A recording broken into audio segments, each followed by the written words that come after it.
1918 Japan, the Okiku doll, the phenomenon that Mannenji Temple documents, with hair growing for 100 years. In the heart of Hokkaido Prefecture, in the city of Iwamizawa, stands the Buddhist temple Mannenji, a traditional structure dedicated to the Jodo sect of Japanese Buddhism that has existed for decades. The official temple records, meticulously preserved in their archives, document that this religious institution became the custodian of one of the most enigmatic objects in modern paranormal history, a traditional Japanese doll known as Okiku, whose human hair has grown inexplicably for more than a century. The archives of Mannenji Temple establish that the Okiku doll phenomenon became publicly known for the first time in 1970, when the Hokkaido newspaper published a detailed article about the case, introducing the Japanese public to a story that would challenge all conventional scientific understanding. According to the official records maintained by the temple monks, the doll had arrived under their custody decades earlier, but it was only when media outlets began investigating the phenomenon that the story spread beyond local boundaries.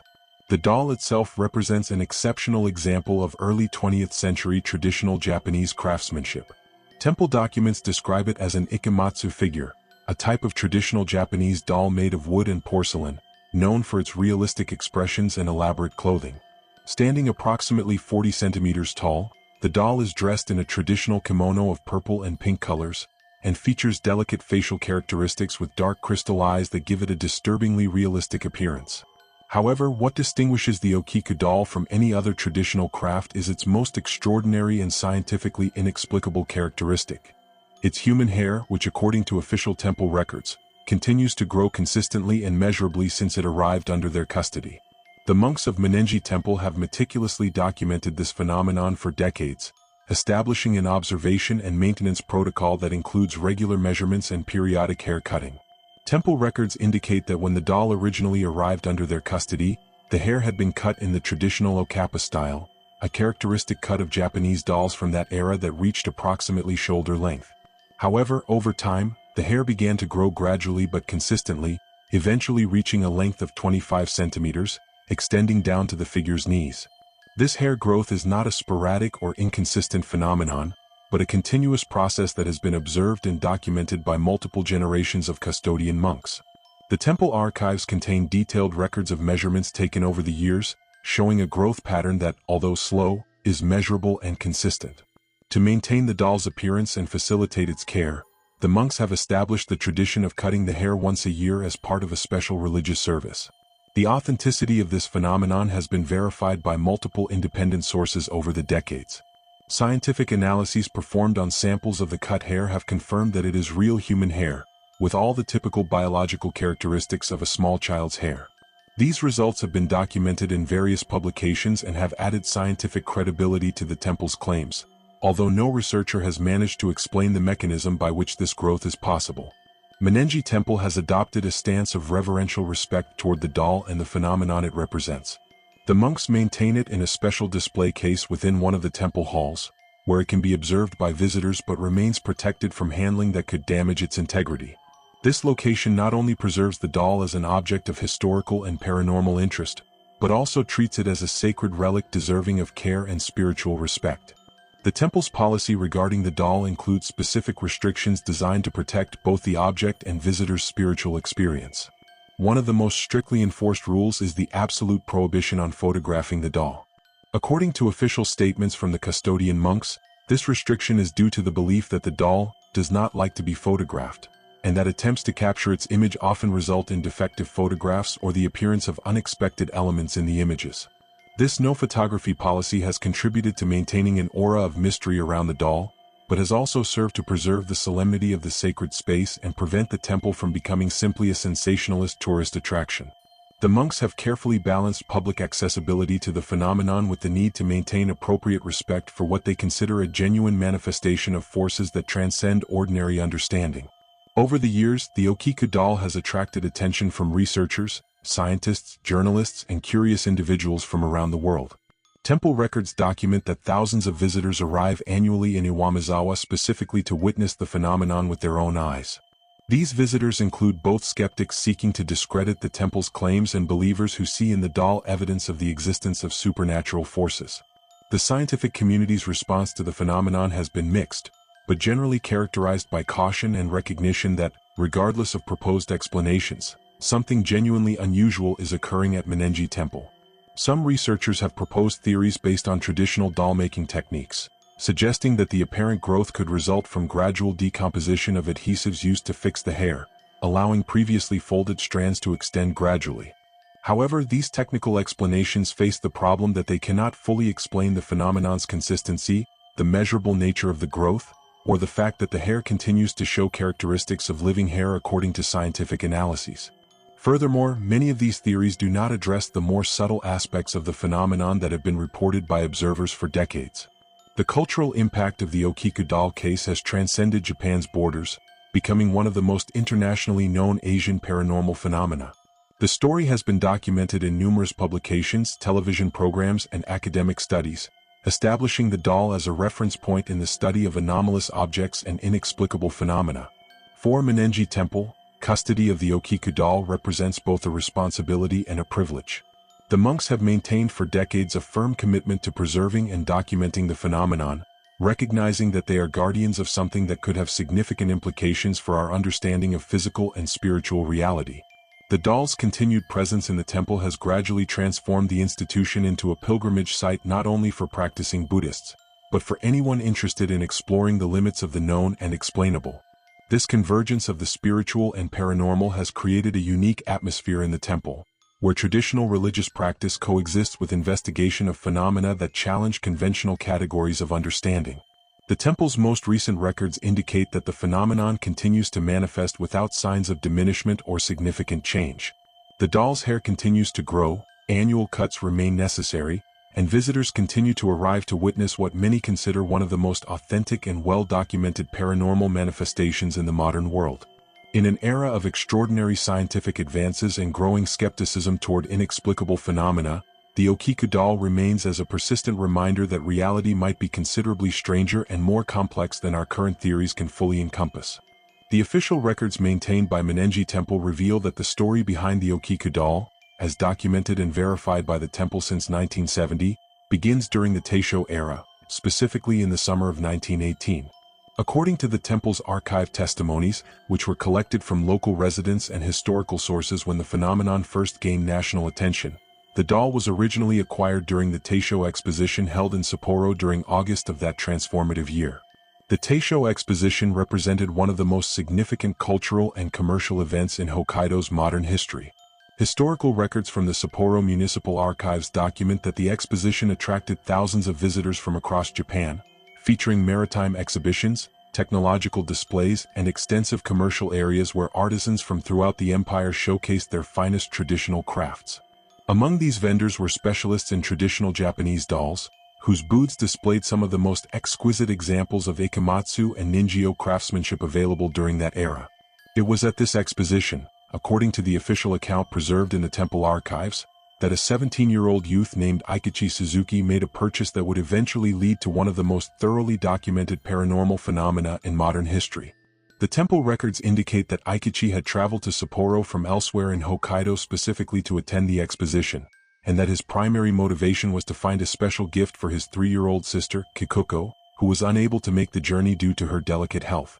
The specific doll that caught Eikichi's attention was, according to the documented accounts, an exceptional example of traditional Japanese craftsmanship. Temple records describe it as measuring approximately 40 centimeters in height, with a porcelain head featuring remarkably realistic facial characteristics and dark crystal eyes. The doll was dressed in a meticulously crafted kimono and most notably featured human hair styled in the traditional okappa cut, with black strands reaching precisely to shoulder length. The use of real human hair in doll construction was a common practice among high-quality Japanese artisans of the early 20th century.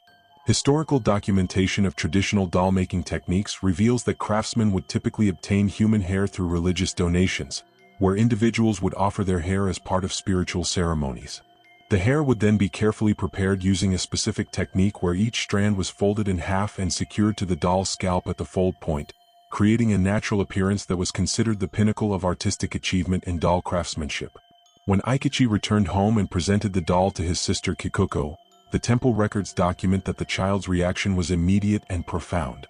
According to family testimonies that were later collected by temple investigators, Kikuko formed an instantaneous and remarkably deep attachment to the doll, treating it not merely as a toy but as a constant companion.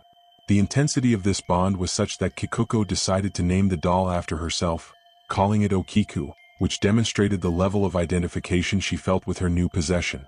The months following the doll's arrival in the household passed peacefully, with Kikuko and her doll becoming inseparable companions. Family accounts preserved in the temple archives describe daily routines where Kikuko would engage in elaborate conversations with the doll, care for its appearance with meticulous attention, and include it in every aspect of her daily activities. The child's attachment to the doll was so complete that she would become visibly distressed if separated from it even for brief periods. During the harsh winter of 1918 to 1919, Hokkaido experienced particularly severe weather conditions that contributed to widespread outbreaks of respiratory illnesses throughout the region. These conditions were exacerbated by the ongoing global influenza pandemic that had reached even the most remote areas of Japan, affecting particularly vulnerable populations including young children and the elderly. It was during this difficult period that Kikuko's health began to deteriorate progressively. The temple records, based on family testimonies collected decades later, indicate that the child initially showed symptoms consistent with a common cold, persistent cough, mild fever, and unusual fatigue that required increased rest periods. However, even during her illness, Kikuko's attachment to the doll remained unwavering, and she continued to keep it close as if drawing comfort and strength from its presence. As the winter progressed and weather conditions worsened, Kikuko's condition became increasingly serious. What had begun as minor respiratory symptoms developed into a more severe illness, possibly related to the Spanish influenza pandemic that was claiming lives throughout the world during those years. The temple archives note that despite the family's efforts to care for the child, her condition continued to deteriorate throughout the month of January 1919. The tragedy that befell the family occurred, according to the official temple records, in late January of 1919, when Kikuko succumbed to her illness after weeks of gradual decline. The temple documentation indicates that her death came suddenly following days of struggle against fever and respiratory complications, a fate that was unfortunately all too common for children during that era of limited medical resources and pandemic conditions.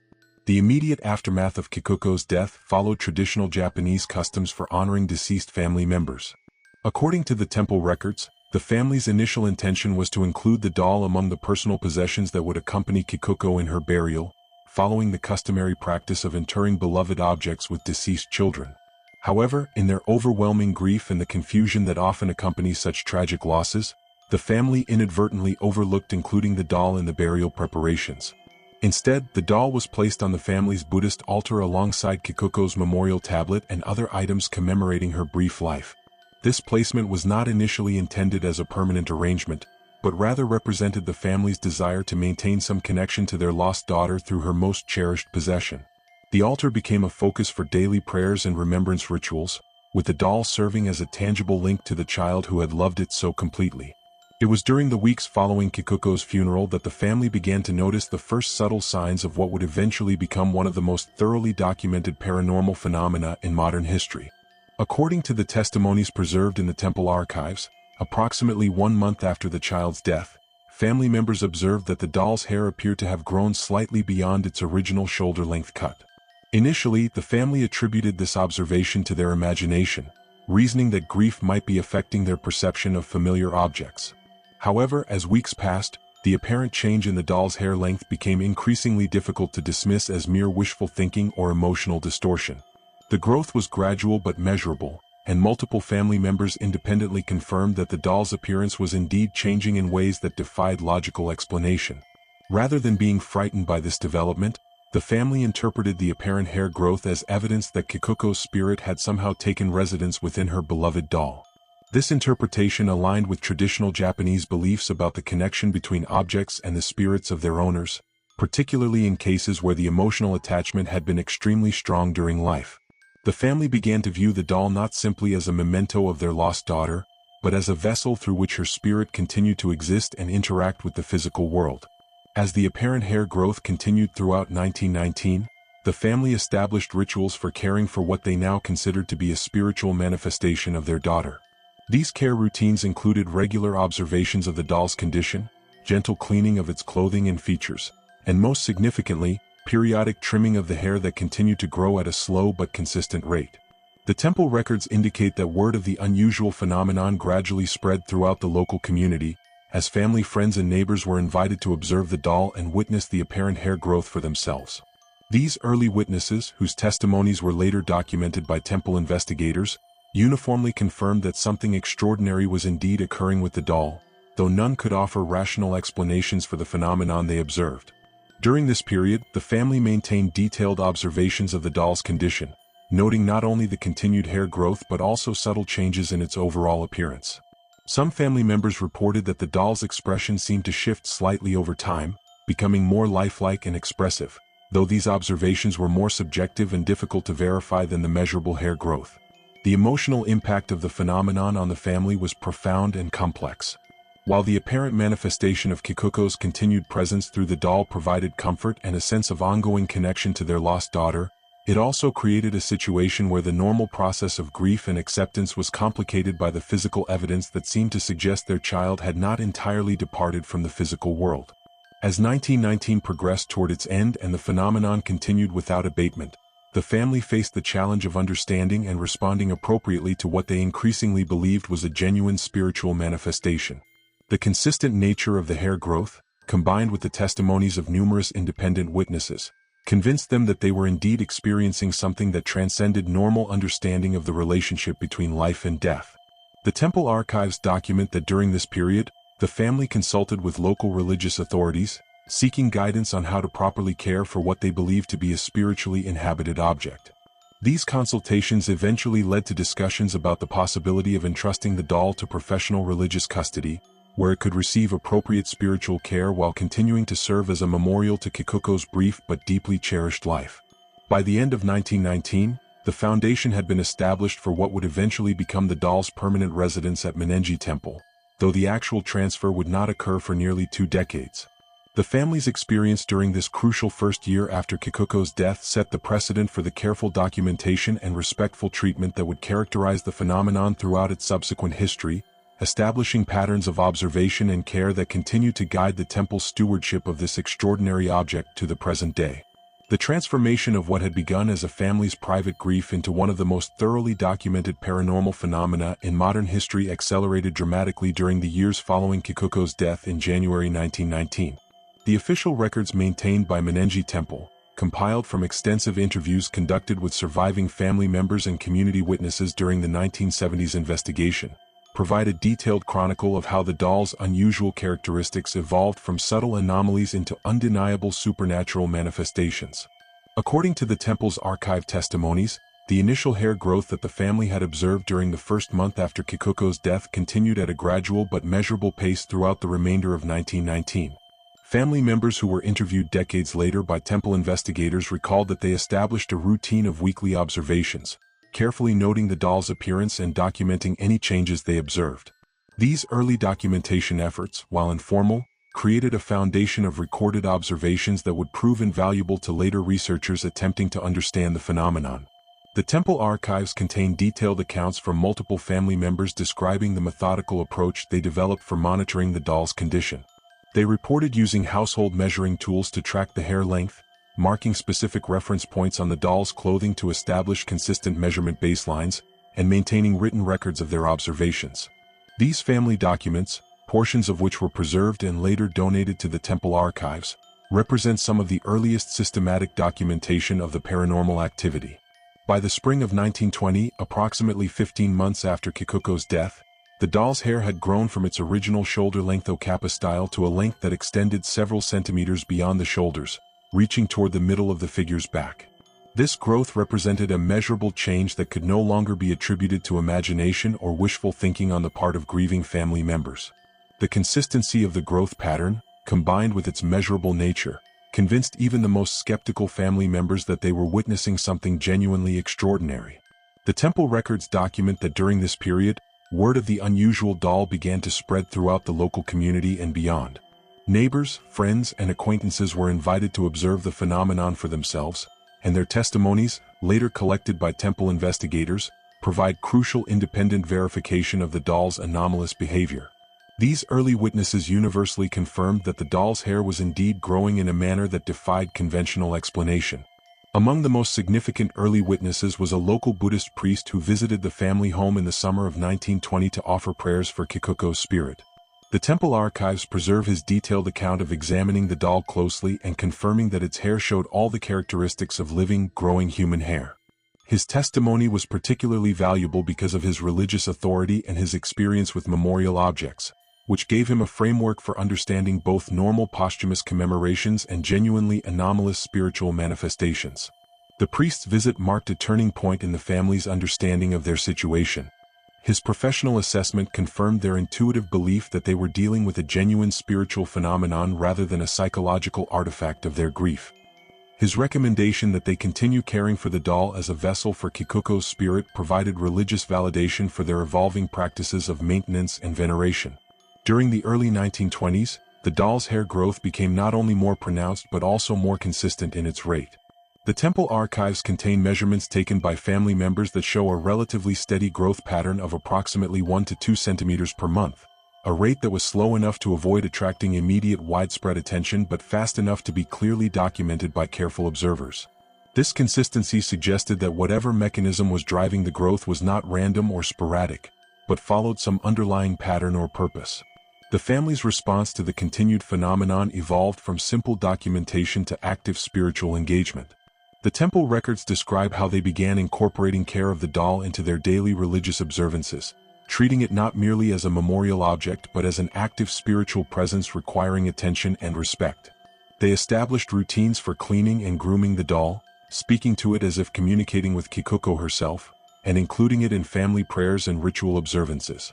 One particularly significant development during this period was the family's decision to begin periodically trimming the doll's hair when it grew to lengths that became impractical for the figure's appearance and care. The temple archives document that these early hair-cutting sessions were conducted with great ceremony and reverence, treated as sacred rituals rather than simple maintenance activities. The cut hair was carefully preserved in special containers, treated as holy relics that maintained a connection to Kikuko's spirit. The first systematic trimming, according to family testimonies preserved in the temple archives, was conducted in the autumn of 1921, approximately 2 years and 9 months after Kikuko's death. By this time, the hair had grown to a length that extended well past the doll's waist, creating practical difficulties in handling and displaying the figure. The family approached this first cutting with considerable trepidation, uncertain whether interfering with what they believed to be a spiritual manifestation might disrupt or anger Kikuko's spirit. The trimming ceremony was conducted with elaborate ritual preparations, including purification of the cutting implements, offerings of incense and flowers, and extended prayers requesting Kikuko's permission and blessing for the procedure. Multiple family members participated in the ceremony, with the actual cutting performed by the eldest family member as a mark of respect and responsibility. The temple archives preserve detailed accounts of this event, including descriptions of the family's emotional responses and their careful observations of any changes in the doll's condition following the trimming. The results of this first systematic hair cutting provided crucial insights into the nature of the phenomenon that would inform all subsequent investigations. Family members reported that the cutting proceeded without any unusual difficulties, with the hair behaving exactly like normal human hair in terms of its texture, appearance, and response to cutting tools. However, they also noted that within days of the trimming, the hair appeared to resume its growth at the same gradual but steady rate that had characterized the phenomenon since its beginning. More significantly, examination of the cut hair revealed characteristics that added new dimensions to the mystery. Family members who handled the trimmed hair reported that it maintained the texture, color, and general appearance of healthy human hair even after being separated from the doll. Unlike typical doll hair or synthetic materials, which would be expected to show signs of artificial manufacturing or treatment, the cut hair appeared indistinguishable from hair that might have been cut from a living child. This discovery prompted the family to seek more expert opinion about the nature of what they were observing. The temple archives document that they consulted with local physicians, craftsmen familiar with traditional doll-making techniques, and religious authorities knowledgeable about spiritual phenomena. These consultations provided a range of perspectives but no definitive explanations for the doll's behavior. The medical professionals who examined samples of the cut hair confirmed that it appeared to be genuine human hair with normal biological characteristics. However, they could offer no mechanism by which such hair could continue growing when attached to an inanimate object. The craftsmen acknowledged that while real human hair was commonly used in high-quality doll construction, They had never encountered or heard of cases where such hair exhibited continued growth. The religious authorities confirmed that while spiritual manifestations through objects were recognized in Buddhist and Shinto traditions, the sustained and measurable nature of this particular phenomenon was unprecedented in their experience.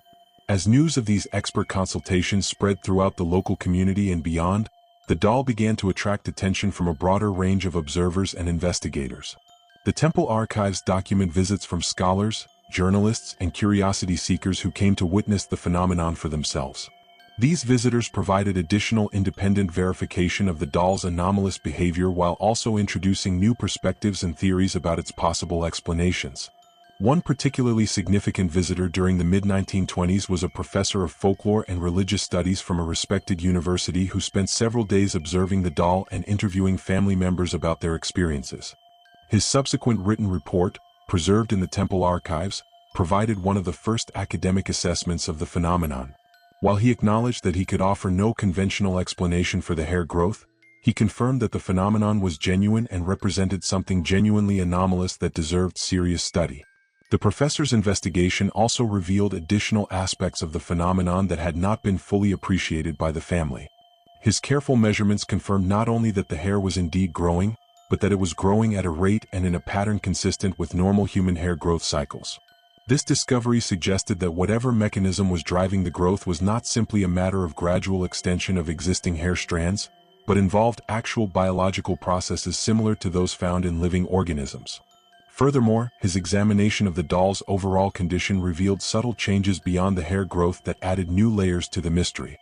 He noted that the doll's facial features appeared more lifelike than would be expected from a figure of its age, with colors remaining vivid and details appearing sharp despite years of handling and environmental exposure. While these observations were more subjective than the measurable hair growth, they suggested that the doll's anomalous properties might extend beyond the single characteristic that had first attracted attention. During the later 1920s, the phenomenon entered a new phase characterized by increased stability and predictability. The hair growth rate settled into a consistent pattern that allowed the family to establish regular trimming schedules, typically conducting major cutting ceremonies every 6 to 8 months to maintain the doll's appearance and manageability. These regular trimming sessions became community events, attended by neighbors and friends who had followed the doll's story over the years. The temple archives preserve detailed accounts of these trimming ceremonies, describing the elaborate rituals that the family developed to ensure proper respect for what they continued to believe was a spiritual manifestation of their deceased daughter. These ceremonies typically included purification rituals, offerings of food and flowers, extended prayer sessions, and careful preservation of the cut hair in specially prepared containers. The community participation in these events helped establish the doll's reputation as a genuine spiritual phenomenon worthy of reverence rather than mere curiosity. As the 1920s progressed toward their end, several factors began to influence the family's thinking about the long-term care and custody of the doll. The aging of the primary family members who had been responsible for the doll's care since Kikuko's death raised questions about who would continue this responsibility in future generations. Additionally, the growing fame of the phenomenon had begun to attract attention from sources that the family found less welcome, including sensationalist journalists and commercial interests who saw profit potential in the unusual story. The temple archives document extensive family discussions during this period about the appropriate future for the doll and the spiritual presence they believed it housed. These conversations reflected their deep commitment to ensuring that Kikuko's spirit would continue to receive proper care and respect, while also protecting the phenomenon from exploitation or trivialization by those who might not understand its spiritual significance. The family's consultations with religious authorities during this period provided guidance that would ultimately shape the doll's destiny. Buddhist priests and scholars advised that spiritual manifestations of this type were best cared for in religious settings where they could receive consistent spiritual attention while being protected from inappropriate commercial or sensationalist exploitation. These discussions laid the groundwork for what would eventually become the doll's transfer to professional religious custody. However, the immediate catalyst for this transfer would come not from these gradual considerations, but from external historical forces that would dramatically disrupt Japanese society during the late 1930s. The approaching Second World War would create circumstances that forced rapid decisions about the doll's future, leading to arrangements that would determine its destiny for decades to come. The temple records document that by 1930, more than a decade after Kikuko's death, The phenomenon had established patterns of behavior and community recognition that would serve as the foundation for all subsequent developments. The hair continued to grow at its steady, measurable rate. The family continued to conduct their careful trimming ceremonies, and the local community continued to regard the doll as a genuine spiritual manifestation worthy of respect and wonder. The scientific community's response to the phenomenon during this period was limited but generally respectful. While few researchers were willing to endorse supernatural explanations for the doll's behavior, most acknowledged that something genuinely unusual was occurring that merited careful study rather than dismissive skepticism.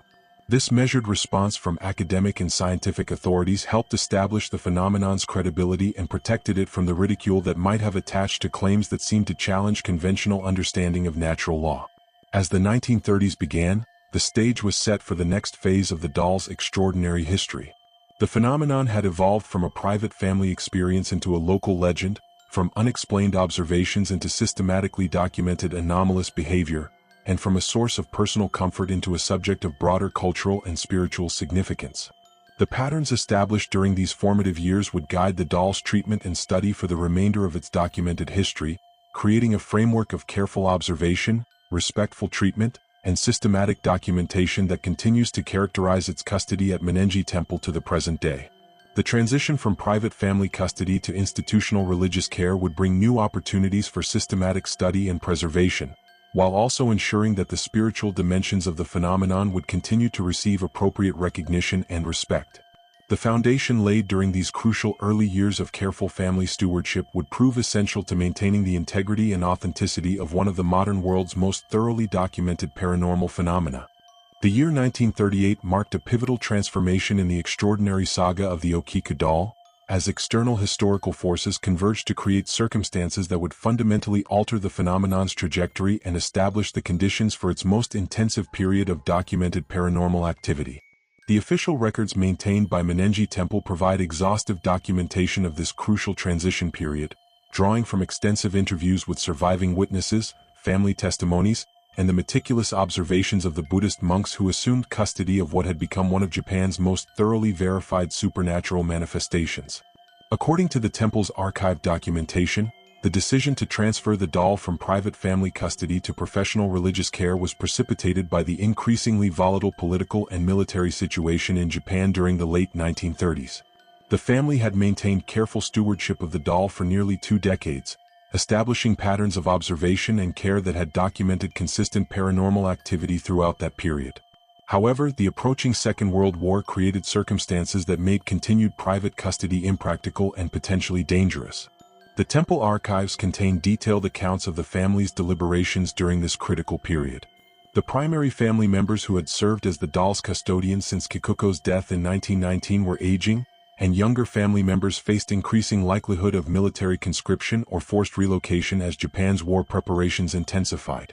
The family's deep commitment to ensuring proper spiritual care for what they firmly believed to be their deceased daughter's continued presence through the doll made it essential to establish reliable long-term custodial arrangements. The choice of Mannenji Temple as the doll's new home was not arbitrary but reflected careful consideration of the institution's reputation, spiritual qualifications, and practical capabilities for maintaining appropriate care. The temple's dedication to the Jodo sect of Buddhism provided theological framework for understanding and respecting spiritual manifestations through material objects. Additionally, the temple's established protocols for caring for memorial objects and conducting commemorative services offered assurance that the doll would receive continued spiritual attention rather than being treated merely as a curiosity or artifact. The formal transfer ceremony, conducted in the early months of 1938, was documented in extraordinary detail by both the family and the receiving monks. The temple archives preserve extensive accounts of this solemn ritual, which was designed to ensure proper spiritual continuity while acknowledging the profound responsibility being assumed by the religious institution. The ceremony included traditional Buddhist prayers for spiritual transitions, formal presentations of the doll and its associated documentation, and elaborate purification rituals intended to sanctify the temple space that would serve as the doll's new home. The immediate aftermath of the transfer revealed aspects of the phenomenon that had not been fully apparent during its years of family custody. The temple's more systematic and detailed observation protocols, combined with the monks' professional training in spiritual matters, allowed for documentation of characteristics and behaviors that family members had either overlooked or been unable to interpret properly. The temple archives contain meticulous daily observation records that began immediately upon the doll's arrival and continue to the present day. Within the first week of the doll's residence at Mannenji Temple, the custodian monks documented several phenomena that exceeded anything previously recorded during the family custody period. Most significantly, they observed that the hair growth rate, which had maintained a relatively consistent pace of 1 to 2 centimeters per month during the family period, appeared to accelerate dramatically in the temple environment. Daily measurements conducted by Brother Yamada, the monk assigned as primary custodian, showed growth rates of up to 5 millimeters per day during the first month of temple custody.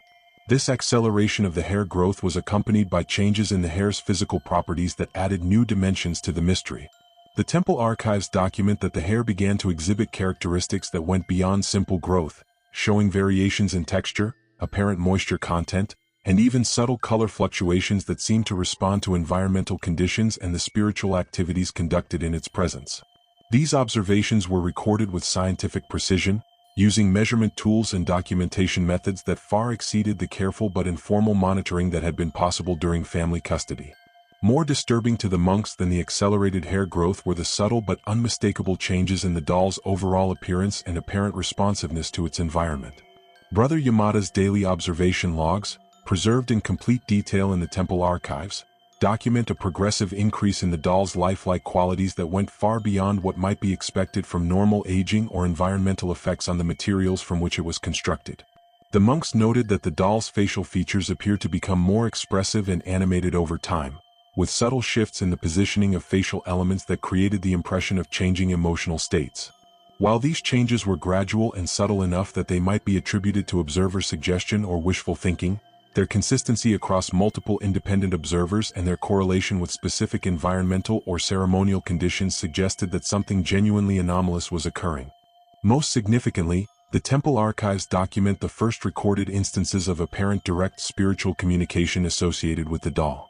Brother Yamada reported that during his evening meditation sessions in the chamber where the doll was housed, he began to experience what he described as gentle spiritual presences that seemed to emanate from the vicinity of the doll's display case.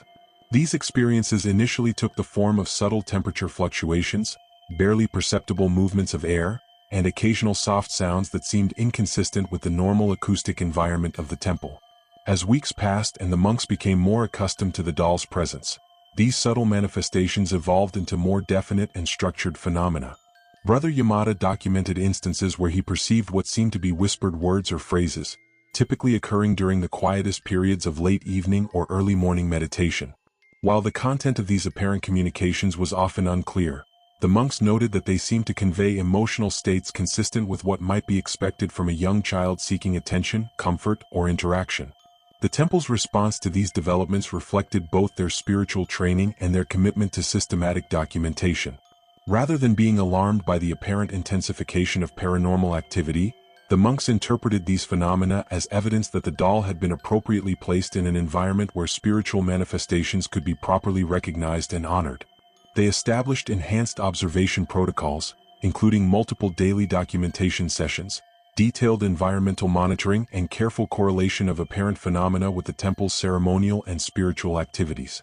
During the summer of 1938, approximately 6 months after the doll's arrival at the temple, the phenomena entered a new phase of intensity that attracted the attention of Buddhist scholars and paranormal researchers throughout Japan. The temple archives document that the hair growth had stabilized at a rate that required weekly trimming rather than the monthly or bi-monthly cutting that had been sufficient during family custody. More significantly, the apparent spiritual communications had evolved into what the monks described as structured interactions that seemed to respond appropriately to spoken questions or comments directed toward the doll. Brother Yamada's detailed logs from this period provide some of the most extraordinary documentation in the entire temple archive. He recorded instances where questions directed toward the doll seemed to elicit specific responses in the form of temperature changes, air movements, or acoustic phenomena that appeared to correspond appropriately to the content of the questions. While these responses were subtle and required careful interpretation, their consistency and apparent intelligence suggested that something far more complex than simple environmental anomalies was occurring. The temple's growing recognition that they were dealing with a phenomenon of unprecedented intensity and complexity led to consultations with senior Buddhist authorities throughout Japan. The archives contain correspondence with some of the most respected spiritual leaders of the era, seeking guidance on appropriate protocols for managing what appeared to be an active and ongoing spiritual manifestation of extraordinary persistence and coherence. These consultations resulted in the establishment of formal protocols that treated the doll not merely as a memorial object or curiosity, but as an active spiritual entity deserving of the same respect and care that would be accorded to any sentient being under the temple's protection. These protocols included daily spiritual observances specifically dedicated to the doll's well-being, regular ceremonial interactions designed to maintain positive spiritual communication, and carefully structured environmental conditions intended to support whatever processes were sustaining the apparent manifestation. The implementation of these enhanced care protocols correlated with further evolution in the phenomenon's characteristics. The temple archives document that during the autumn of 1938, observers began to notice changes in the doll's physical appearance that went beyond the continued hair growth. The facial features appeared to become more defined and expressive, with subtle improvements in color, texture, and apparent vitality that made the figure seem increasingly lifelike despite its obviously artificial construction. More dramatically, multiple independent observers reported that the doll's mouth, which had remained in a fixed slightly open position since its creation, appeared to be opening more noticeably over time. While this change was gradual and subtle, careful photographic documentation conducted by the monks showed measurable differences in the mouth opening that could not be attributed to natural settling or deterioration of the doll's materials. This apparent change in facial configuration was accompanied by reports from several monks that they had glimpsed what appeared to be teeth visible through the doll's open mouth. While these observations were brief and difficult to verify definitively, they were reported consistently enough by credible witnesses to warrant inclusion in the formal temple documentation. The apparent presence of teeth, which would not have been included in the original doll construction, suggested that the physical transformation of the figure was continuing in ways that challenged fundamental assumptions about the distinction between living and artificial entities. The winter of 1938 to 1939 brought additional developments that established the doll as a focus of national attention within Japan's Buddhist and academic communities. The temple archives document visits from researchers, religious authorities, and government officials who came to observe the phenomenon firsthand and assess its significance for understanding spiritual and paranormal manifestations. Among the most significant of these visitors was Dr. Kenji Nakamura, a professor of religious studies at Tokyo Imperial University who conducted an intensive week-long investigation of the doll and its associated phenomena. His subsequent report, preserved in complete detail in the temple archives, provided the first systematic academic assessment of the manifestations and established scientific protocols for ongoing study of the phenomenon.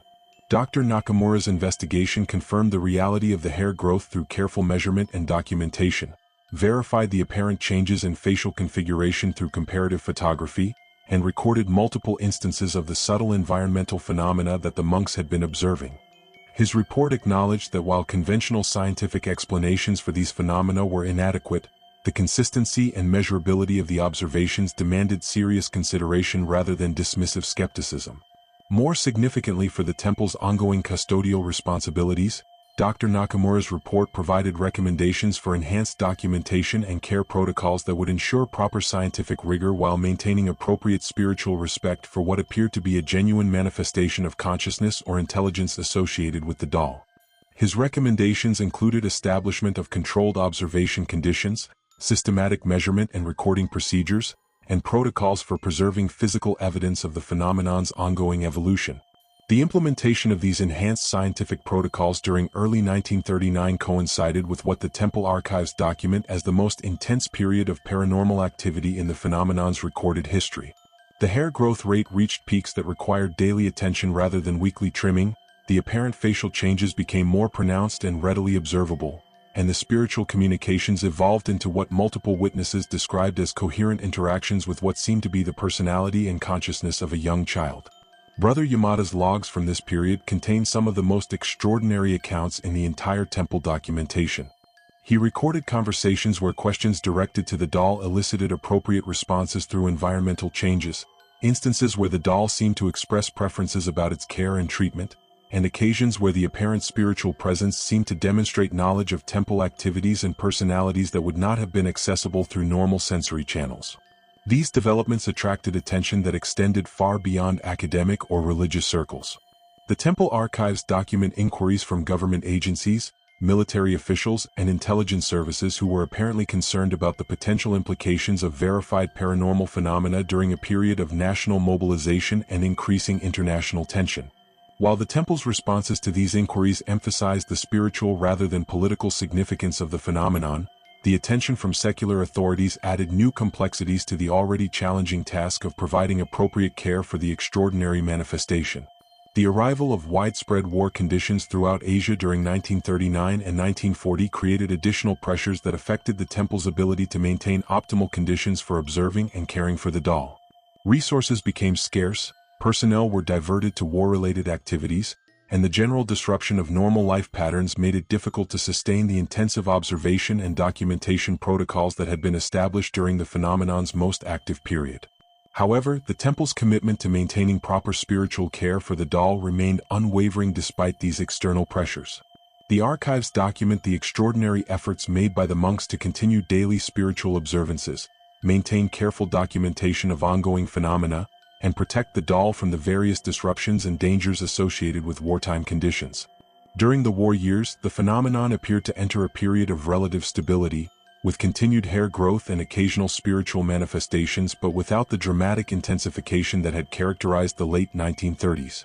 The temple archives suggest that this stabilization might have been related to the reduced intensity of observation and interaction caused by wartime limitations, or alternatively, might have represented a natural evolution in whatever processes were sustaining the manifestation.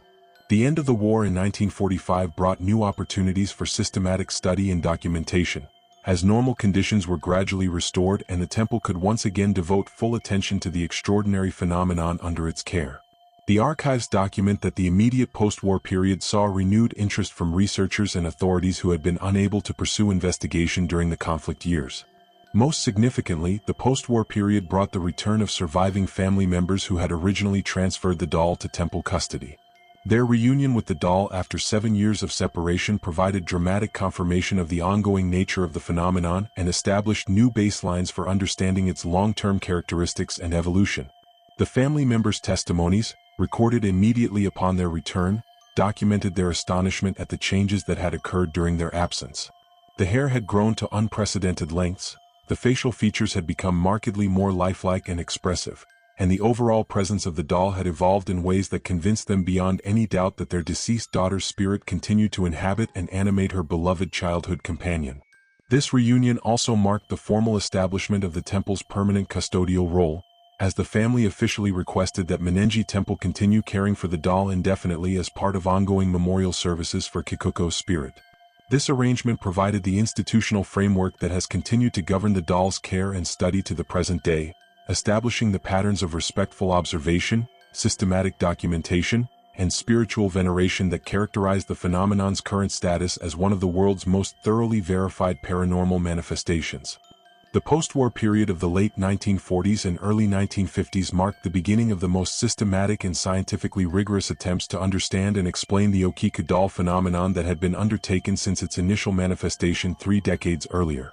The temple archives of Mannenji contain exhaustive documentation of these investigative efforts, which represented a convergence of traditional spiritual inquiry, emerging scientific methodologies, and the growing international interest in paranormal phenomena that characterized the mid-20th century. The formal resumption of intensive study began in 1947 when Dr. Hiroshi Tanaka, a professor of psychology and folklore at Hokkaido University, approached the temple with a proposal for conducting the first comprehensive academic investigation of the doll and its associated phenomena. Dr. Tanaka's credentials as both a respected academic researcher and a practicing Buddhist provided the combination of scientific rigor and spiritual sensitivity that the temple considered essential for any serious study of what they regarded as a genuine spiritual manifestation. The temple archives preserve Dr. Tanaka's detailed research proposal, which outlined a multi-phase investigation designed to document all aspects of the phenomenon while maintaining appropriate respect for its spiritual dimensions. His approach included systematic measurement and observation protocols, comparative analysis with similar reported phenomena, historical research into the doll's origins and development, and careful interviewing of all available witnesses who had observed the manifestations over the preceding decades. The initial phase of Dr. Tanaka's investigation, conducted during the summer of 1947, focused on establishing baseline measurements and documentation of the doll's current condition. Working closely with Brother Yamada and other temple custodians, he implemented daily measurement protocols that tracked hair growth rates, documented changes in facial configuration, and recorded environmental conditions that might correlate with apparent variations in paranormal activity. The results of this systematic measurement program, preserved in complete detail in the temple archives, provided the first scientifically rigorous confirmation of the phenomenon's reality and consistency. Dr. Tanaka's measurements showed that the doll's hair was indeed growing at rates that averaged between 3 and 5 millimeters per week, with variations that seemed to correlate with seasonal changes, lunar phases, and the intensity of spiritual activities conducted in the doll's presence. More significantly, Dr. Tanaka's investigation documented measurable changes in the doll's facial features that went far beyond what could be attributed to natural aging or environmental effects. Comparative photography using standardized lighting and positioning showed clear evidence of progressive changes in the mouth opening, subtle shifts in eye positioning, and apparent improvements in skin tone and texture that made the figure increasingly lifelike over time. The temple archives contain Dr. Tanaka's detailed analysis of these photographic comparisons, which employed emerging techniques of scientific photography and measurement to quantify changes that had previously been assessed only through subjective observation. His findings provided objective evidence that the doll was undergoing physical transformations that could not be explained through conventional understanding of how inanimate objects should behave over time. Dr. Tanaka's investigation also included the first systematic analysis of the hair samples that had been preserved during the temple's regular trimming ceremonies. Working with colleagues in the university's biology department, he arranged for microscopic and chemical analysis of hair samples dating from different periods in the doll's history, seeking to understand whether the growing hair showed consistent characteristics or evolved in ways that might provide clues to the underlying mechanisms driving the phenomenon. The results of these analyses, documented in research reports preserved in the temple archives, revealed that the hair samples were indeed consistent with normal human hair in terms of their cellular structure, chemical composition, and physical properties. However, the analyses also revealed anomalous characteristics that distinguished the doll's hair from typical human hair samples, including unusual patterns of protein distribution and cellular organization that suggested ongoing biological processes despite the hair's detachment from any living organism. More puzzling was the discovery that hair samples taken from different time periods showed variations in their characteristics that seemed to correspond with the reported intensity of paranormal phenomena during those periods. Hair collected during times of high activity showed more complex cellular organization and higher concentrations of certain proteins, while samples from quieter periods displayed simpler structures more consistent with normal post-mortem hair. These findings prompted Dr. Tanaka to expand his investigation to include consultation with medical researchers and specialists in biological anomalies. The temple archives contain correspondence with physicians, pathologists, and research scientists from major universities throughout Japan, seeking expert opinions on the biological implications of the hair analysis results and exploring possible explanations for the observed phenomena. The medical consultations yielded a range of responses that reflected both professional caution and genuine puzzlement about the implications of the documented findings. Several physicians acknowledged that the hair samples showed characteristics consistent with living tissue despite their artificial origin, while others suggested that unknown preservation processes might account for the unusual cellular activity. However, none of the consulted experts could provide satisfactory explanations for the sustained growth patterns or the correlation between cellular activity and reported paranormal manifestations. During 1948, Dr. Tanaka's investigation entered a new phase that focused on documenting and analyzing the reported spiritual communications and environmental phenomena associated with the doll.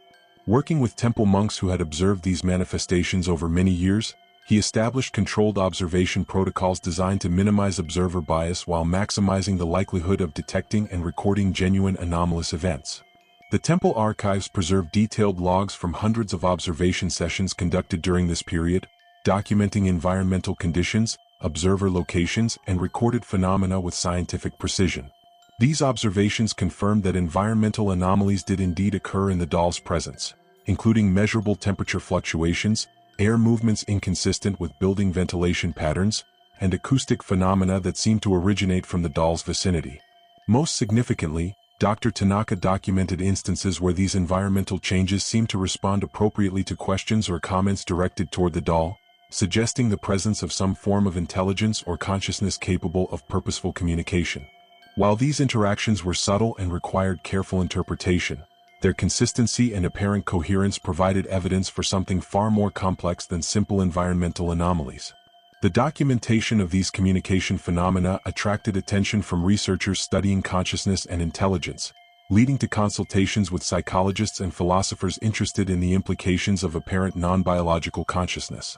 The temple archives contain reports from several such consultations, exploring theoretical frameworks that might accommodate the observed phenomena while maintaining consistency with established scientific principles. One particularly significant consultation was conducted with Dr. Kenji Yamamoto, a pioneering researcher in what would later be called parapsychology, who visited the temple in 1949 to conduct his own independent assessment of the reported phenomena. Dr. Yamamoto's investigation employed techniques and instruments that were considered advanced for the era, including sensitive environmental monitoring equipment and systematic protocols for documenting reported psychic phenomena. Dr. Yamamoto's findings, preserved in complete detail in the temple archives, provided independent verification of many of the phenomena that had been documented by Dr. Tanaka and the temple monks. His instruments recorded environmental anomalies that correlated with reported spiritual manifestations, and his systematic observation protocols confirmed the apparent responsiveness of these phenomena to directed questions and interactions. More importantly for the scientific community's acceptance of the phenomenon, Dr. Yamamoto's report included detailed analysis of potential conventional explanations for the observed phenomena and systematic elimination of alternative hypotheses through controlled testing. His conclusion that the phenomena represented genuine anomalies deserving of serious scientific study helped establish the doll's credibility within academic circles and paved the way for additional research efforts. The early 1950s brought a new wave of international interest in the Okiku doll phenomenon, as reports of the investigation findings reached researchers and institutions outside Japan. The temple archives document inquiries and visits from scientists and academics from throughout Asia, Europe, and North America, reflecting the growing global interest in paranormal phenomena during the Cold War era. Among the most significant international investigations was conducted by Dr. James Mitchell, a British anthropologist specializing in religious and paranormal phenomena, who spent 3 months at the temple during 1952 conducting his own comprehensive study of the doll and its associated manifestations. Dr. Mitchell's investigation provided a Western academic perspective on phenomena that had previously been studied primarily within Japanese cultural and religious contexts. Dr. Mitchell's findings, documented in extensive reports preserved in the temple archives, largely confirmed the conclusions reached by his Japanese colleagues while providing additional insights based on comparative analysis with similar phenomena reported in other cultures. His research identified parallels between the Okiku doll manifestations and reported cases of spiritual possession of objects in various religious traditions, suggesting that the phenomenon might represent a universal aspect of human spiritual experience rather than a culturally specific anomaly. More practically, Dr. Mitchell's investigation included systematic testing of various theories that had been proposed to explain the doll's behavior through conventional mechanisms.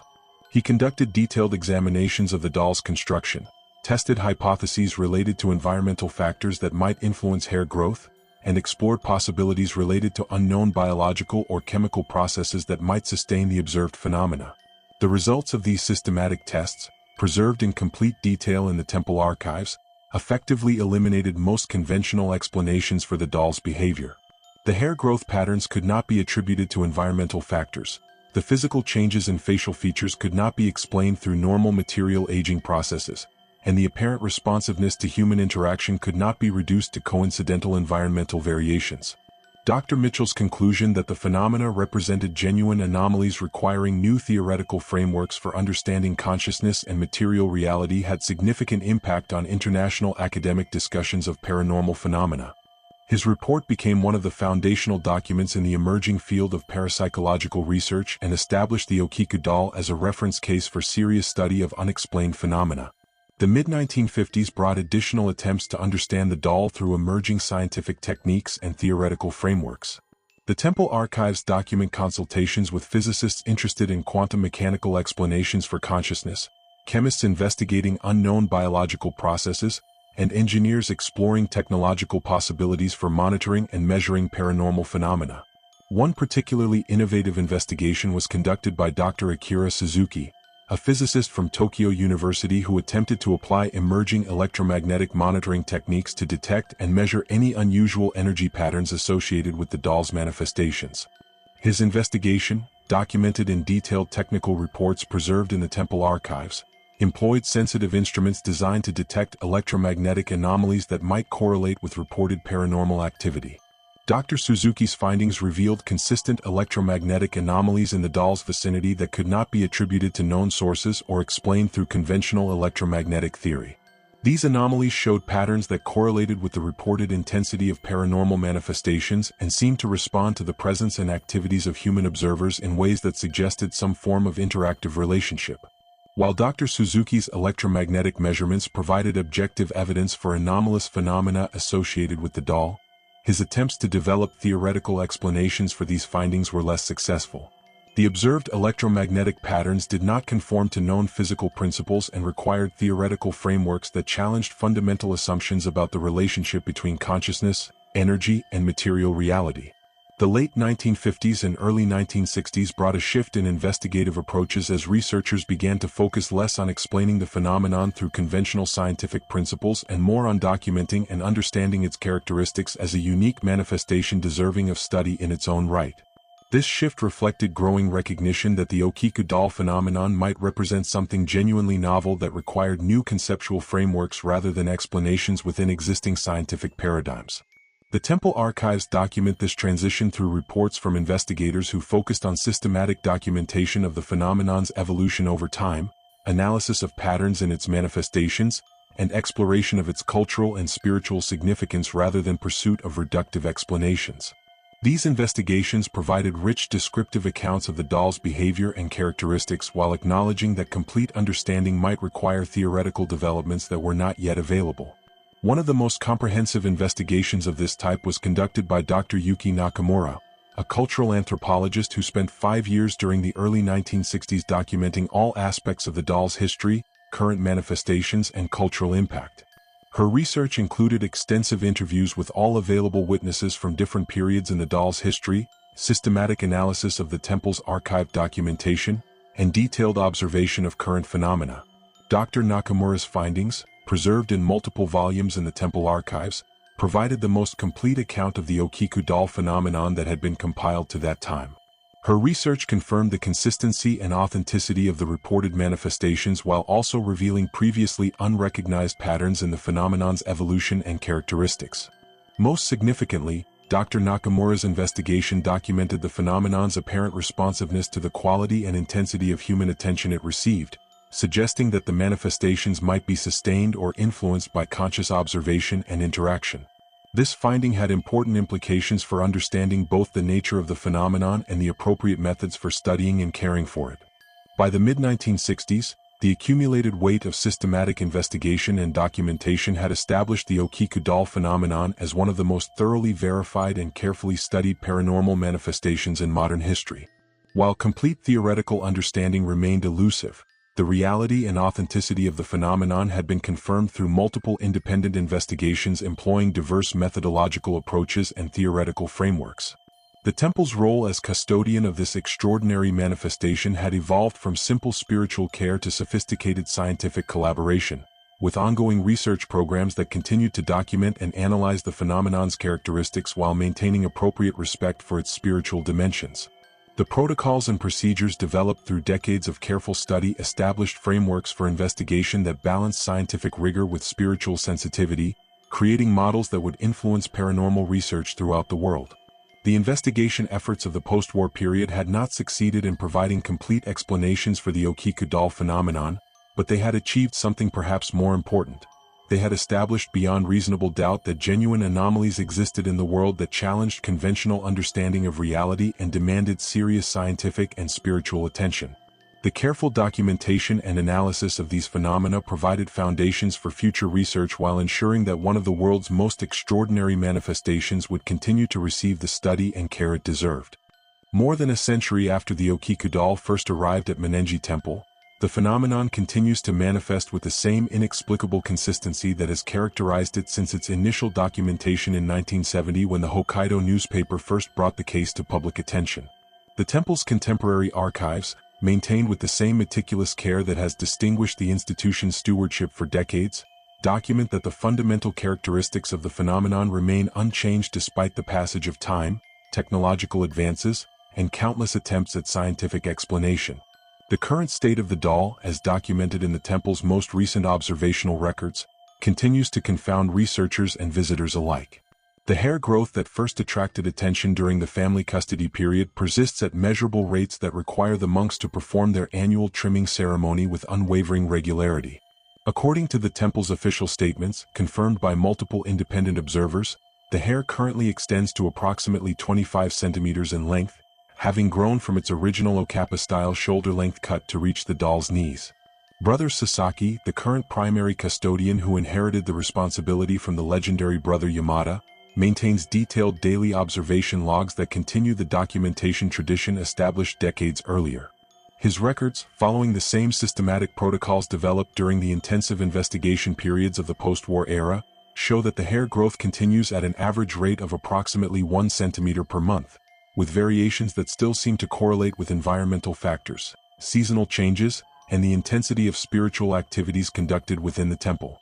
The temple's annual hair-cutting ceremony, which has become one of the most significant events in the institution's ceremonial calendar, continues to attract hundreds of visitors from throughout Japan and increasingly from around the world.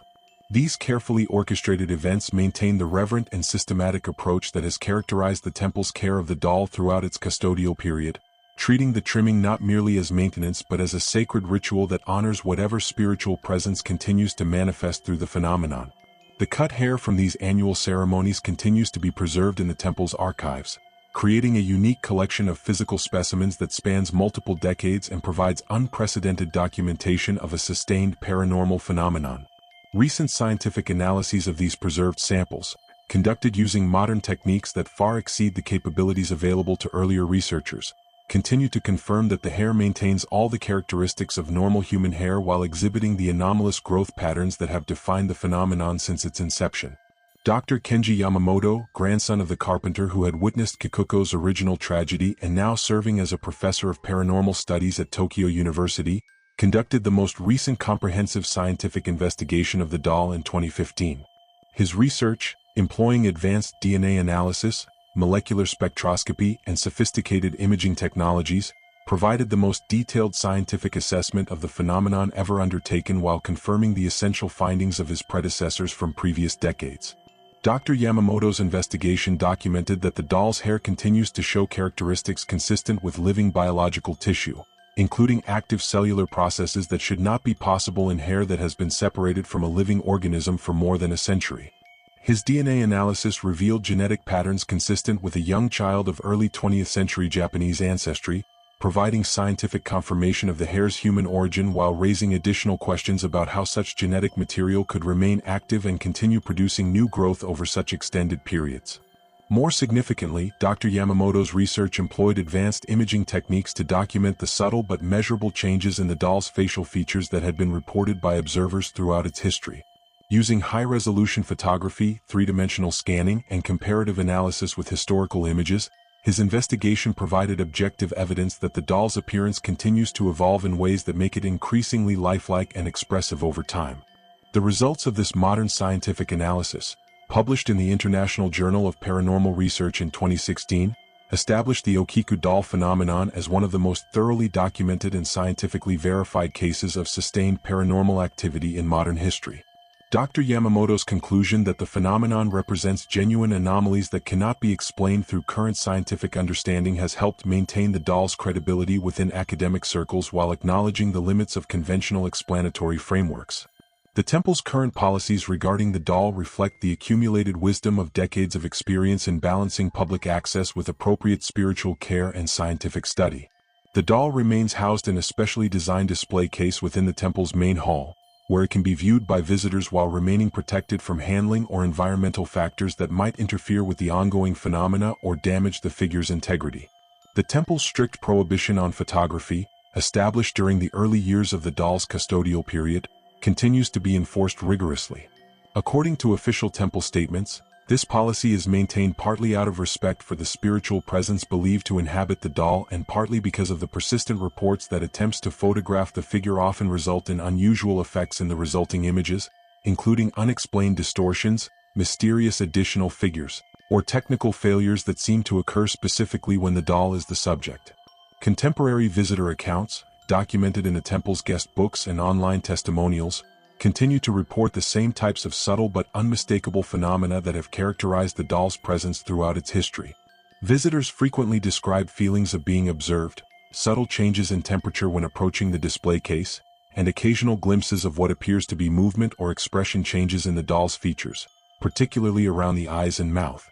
The temple's current monks, trained in both traditional Buddhist spiritual practices and modern documentation techniques, continue to maintain the systematic observation protocols established by their predecessors. Their daily logs record ongoing phenomena including the continued hair growth, occasional environmental anomalies in the doll's vicinity, and rare but documented instances of what appears to be responsive behavior during the temple's spiritual ceremonies. Brother Sasaki's recent statements to researchers and journalists reflect the temple's evolved understanding of their custodial role.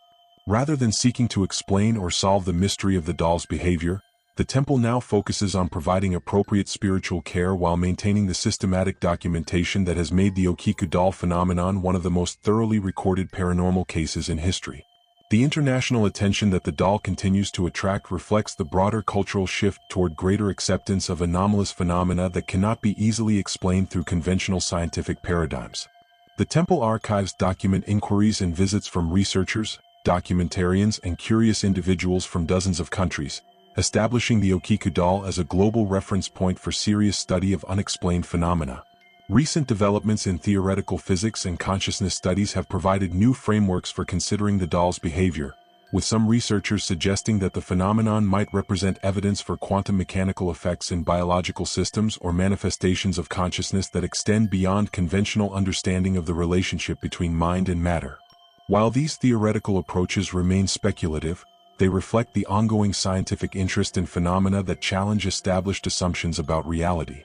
The temple's role as custodian of the Okiku doll has evolved over the decades from simple spiritual care to sophisticated scientific collaboration, with ongoing research programs that continue to document the phenomenon while maintaining appropriate reverence for its spiritual dimensions. The protocols developed through decades of careful study have created models for investigating paranormal phenomena that balance scientific rigor with spiritual sensitivity, influencing research approaches throughout the world. The cultural impact of the Okiku doll phenomenon has extended far beyond academic or religious circles, inspiring numerous books, documentaries, theatrical productions, and artistic works that explore themes of life, death, spiritual continuity, and the limits of human understanding. The doll has become an iconic symbol of Japan's rich tradition of spiritual beliefs while serving as a bridge between ancient wisdom and modern scientific inquiry. The temple's educational programs, developed in response to the overwhelming interest in the doll, provide visitors with comprehensive information about the phenomenon's history, the scientific investigations it has inspired, and the spiritual frameworks that guide its care. These programs reflect the institution's commitment to sharing knowledge while maintaining appropriate respect for the mystery that continues to surround the doll's extraordinary behavior. Contemporary theoretical discussions about the Okiku doll phenomenon reflect the broader evolution in scientific and spiritual understanding that has occurred during the century of its documented existence. Rather than seeking reductive explanations that would eliminate the mystery, current approaches tend to embrace the phenomenon as evidence that reality includes aspects that transcend current theoretical frameworks and require new conceptual developments for adequate understanding. The temple's most recent policy statements emphasize their role as guardians of something that may have profound implications for understanding consciousness, spiritual continuity, and the nature of life itself. Their commitment to maintaining systematic documentation while providing appropriate spiritual care ensures that future generations of researchers and spiritual seekers will have access to one of history's most extraordinary and well-documented anomalous phenomena. The questions that have surrounded the Okiku doll since its first manifestation remain as compelling today as they were a century ago. Why does the hair of this particular doll continue to grow in defiance of all biological and physical principles? What is the nature of the apparent consciousness or intelligence that seems to animate the figure? How do we understand phenomena that challenge our most basic assumptions about the distinction between living and inanimate matter? The accumulated evidence from more than 50 years of systematic scientific investigation has established beyond reasonable doubt that something genuinely extraordinary is occurring with the Okiku doll. The reality of the phenomena has been confirmed through multiple independent investigations employing diverse methodological approaches, sophisticated instrumentation, and rigorous controls for alternative explanations. Yet the essential mystery remains unsolved. Despite decades of careful study, advanced scientific analysis, and theoretical speculation, the fundamental questions about the doll's behavior remain unanswered. The phenomenon continues to manifest with the same inexplicable consistency that has characterized it since its inception, challenging observers to expand their understanding of what might be possible in a universe that may be far stranger and more wonderful than our current theories suggest. The Okiku doll phenomenon stands as a permanent challenge to human understanding, a reminder that the world contains mysteries that may ultimately transcend our capacity for complete theoretical comprehension. Its continued existence and ongoing manifestations serve as evidence that reality includes dimensions that extend beyond the boundaries of current scientific and philosophical frameworks, demanding humility in the face of the unknown and wonder at the extraordinary possibilities that may exist within the seemingly ordinary world around us.